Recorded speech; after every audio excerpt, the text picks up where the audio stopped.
Chers investisseurs, l'enjeu de ces derniers jours, c'était d'appréhender la hausse qui a été initiée sur le Bitcoin. On constate une franchise du mouvement qui semble augmenter de jour en jour. On n'est pas loin des sommets précédents qui ont été créés. C'est en somme un bon point. On va s'attarder sur le fait qu'il y ait quand même davantage de marge, encore un tout petit peu, qui nous tiennent là, et aussi où est-ce qu'on pourrait aller par la suite. Donc il nous reste encore quelques petits chemins avant de retourner sur les 52 000, pour souvenir, pour vous rappeler, c'est la zone qui nous tenait avant qu'on fasse donc ce petit mouvement précédent, baissier. Donc on va s'attarder sur cela. On va essayer de voir également quelles sont les opportunités du jour. Bien sûr, j'espère que vous vous portez bien, que vous passez une très belle journée, que vous êtes en forme. Et on est donc parti parce que notre unité de temps hebdomadaire, en guise de repère, est assez parlante d'elle-même. Nous avons donc le rapprochement du chandelier de la semaine actuelle qui donc se rapproche du plus haut de la semaine du 6 septembre, on le rappelle. Donc on est à un mois globalement, jour pour jour, on y arrive. On n'est pas si loin que ça. Pour vous repérer également, vous savez qu'on a l'habitude de s'attarder sur le petit Fibonacci qui prend la grandeur du mouvement précédent. Donc c'est un mouvement qui est bien plus grand. Nous sommes tout juste là sur les 61,8 de Fibonacci. On le rappelle, la valeur qui correspond à ce niveau des 61,8 n'est autre que la valeur des 51 100. Donc on y est globalement juste au-dessus à l'instant T, 51 400, et force est de constater que la présence haussière est bien imposante. Bon, c'est pas tout, il y a aussi un petit exercice très important à faire, c'est déjà de constater qu'on est au-dessus du nuage Ishimoku. La tendance, elle veut se perpétuer, c'est un bon point, mais on va voir également s'il y a des fragilités dans cette tendance.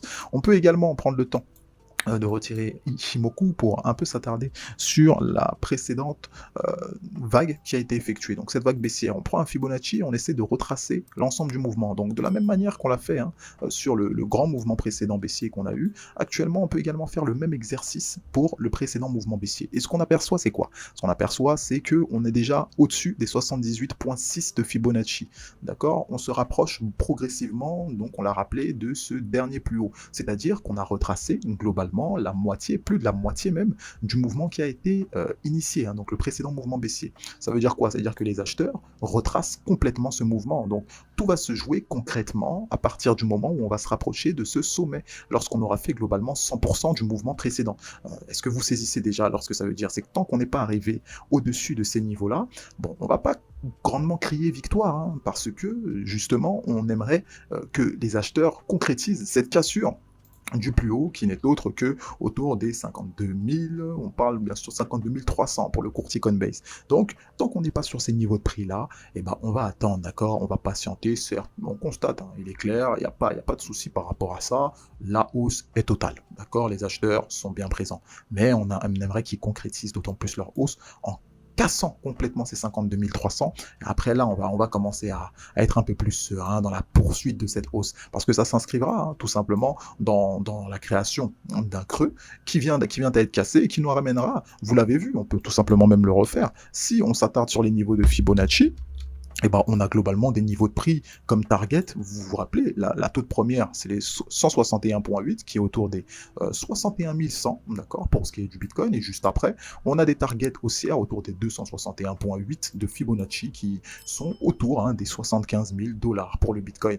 Donc vous avez vu qu'après, on peut continuer l'exercice, aller bien plus haut. On a donc globalement des objectifs qui sont théoriques, qui sont établis mathématiquement en fonction de la suite de Fibonacci appliquée au précédent mouvement baissier, on le rappelle. Donc si on essaie d'aller en profondeur maintenant pour essayer d'extirper l'ensemble des détails envoyés par le prix, on constate une très belle poursuite de la cassure de ce fameux nuage Ishimoku. On s'établit d'autant plus au-dessus de celui-ci, et on a un enchaînement de journées haussières avec des amplitudes d'autant plus importantes, ce qui soutient cette idée de très grande hausse, très grande hausse des intervenants, c'est-à-dire très grande hausse du mouvement, et on se rapproche progressivement, vous l'avez vu, de ces sommets qui ont été précédemment créés. Donc c'est l'objectif haussier des prochains jours, bien sûr, d'autant qu'on a également une résistance journalière très importante autour des 53 000 globalement. Donc c'est des objectifs haussiers, on attendrait pour essayer d'initier un mouvement bien construit, c'est-à-dire des positions intelligentes. On attendrait donc un petit repli,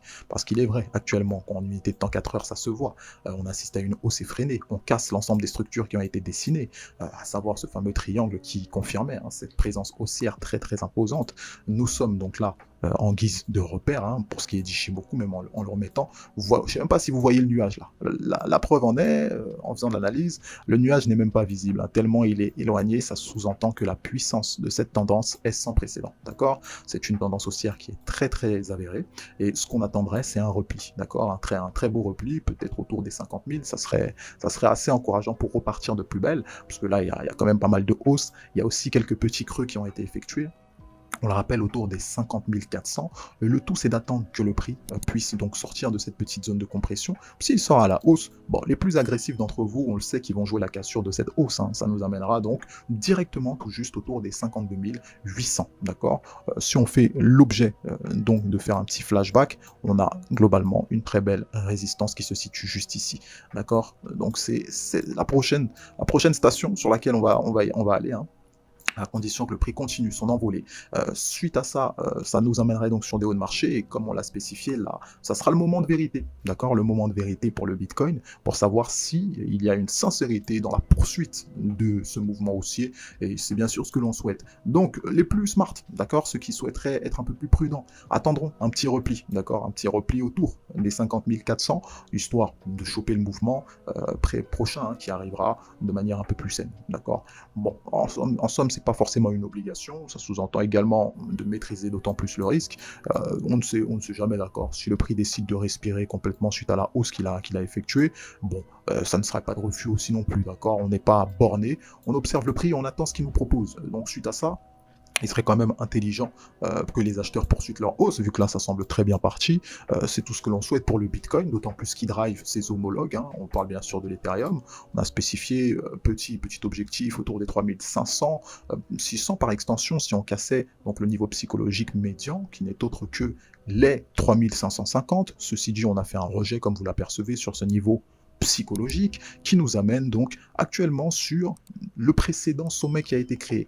Donc, je ne sais pas si là vous vous apercevez, c'est beaucoup plus sain, d'accord? Pour ce qui est de l'Ethereum, on a fait globalement ce qu'on attendrait sur le Bitcoin, c'est-à-dire, on vient retester les précédents sommets qui ont été effectués, et naturellement avec des petites mèches en plus, ce qui témoigne, ce qui rajoute cet aspect de rejet, et ce qui nous permet de repartir de plus belle, d'accord? On espère une petite vague haussière, histoire toujours d'accompagner le mouvement, que ce soit un peu plus clean, d'accord? En termes de configuration, et surtout, ça permet, hein, de prendre de meilleures positions. En termes de qualité, d'accord? Nous sommes en unité de temps 4 heures, et on aperçoit également que on est en train de rejeter, hein, c'est ce que vous voyez là, qui n'est autre que le haut du double top, tout simplement, le haut du double top qui avait été créé là. Donc c'est le niveau des 3450, hein, globalement.